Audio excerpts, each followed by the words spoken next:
Donc c'est vrai que moi, en tant que professionnelle de santé, ce qui m'intéresse, c'est d'adapter à la personne. Non, c'est pas difficile, c'est pas dur du tout. Moi, ça me plaît. C'est la satisfaction du résident qui fait qu'ensuite les salariés ont encore plus de plaisir à le proposer et à mettre en route ces petits groupes.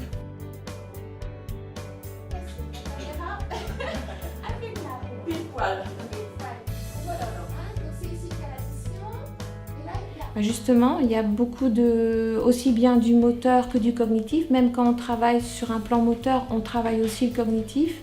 Et vice-versa, quand on travaille le cognitif, par exemple le calcul mental, on doit aussi se déplacer.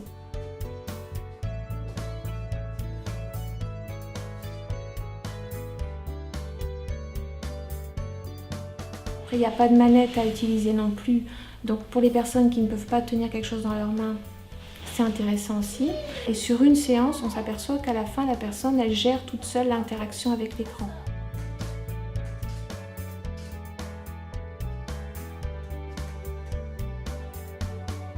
Un petit renard qui saute, tout ça.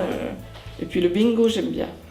Elles s'en rendent compte après, elles le disent, oh ben, ça fait travailler, mais elles sont prises par le jeu assez rapidement. Voilà.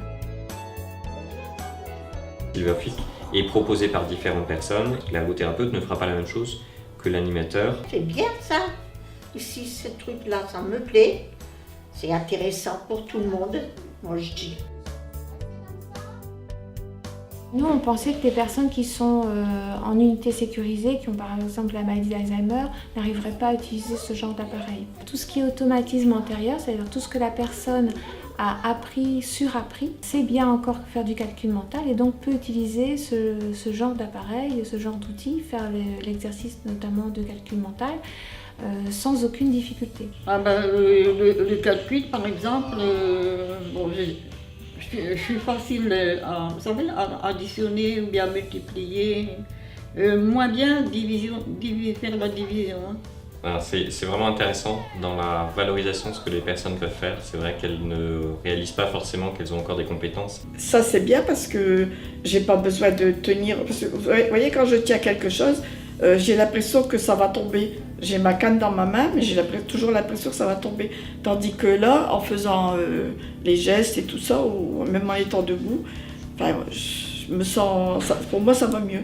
Maintenant, je dis peut-être des bêtises. Une capacité à se mouvoir, y compris quand elles ont une hémiplégie, par exemple. Ben là c'est bien. Moi, je trouve. Puis ça fait bouger. Personnellement, j'aime bien. Et puis la présentation était finie, puis voilà tout le matériel qui est rangé. Et puis il y a une des résidentes qui est venue nous voir en disant comment ça se fait là, quand est-ce qu'on démarre, quand est-ce que le matériel arrive, parce que c'est vraiment trop bien et j'ai envie de continuer, de recommencer. Donc c'est vraiment que dès le début, on a senti un intérêt de la part de certains résidents. Oui, tout à fait, c'est un produit intéressant qu'il faut développer dans les maisons de retraite. C'est un côté vraiment ludique et pédagogique et qui est fédérateur.